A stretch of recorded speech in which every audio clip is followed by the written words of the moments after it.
Taman Mini Indonesia Indah telah siap menerima pengunjung. Pemeliharaan fasilitas terus dilakukan guna menyambut kunjungan para wisatawan.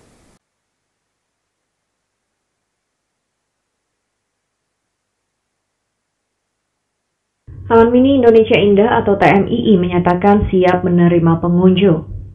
Humas TMII, Adi Widodo, Sabtu 11 September menuturkan, TMII saat ini masih menunggu kepastian pemerintah terkait dengan pembukaan kembali objek wisata untuk kunjungan wisatawan. Pihaknya pun menunggu kepastian dari pemerintah mengenai aturan yang harus diterapkan nantinya saat TMII kembali dibuka untuk kunjungan wisatawan. Meskipun saat ini belum dapat beroperasi secara keseluruhan, pemeliharaan fasilitas terus dilakukan.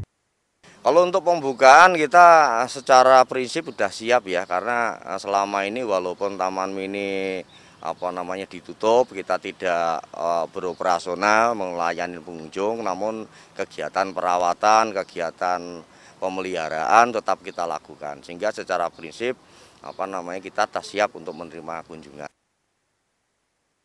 Selanjutnya, Adi mengatakan nantinya pengunjung yang masuk untuk berwisata wajib untuk memiliki aplikasi Peduli Lindungi. Sementara untuk anak di bawah 12 tahun, belum diperbolehkan untuk berkunjung ke TMII.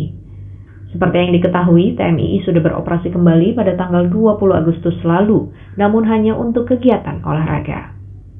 Dari Jakarta, Putri Hanifah, Rauf Adipati, Kantor Berita Antara, mewartakan.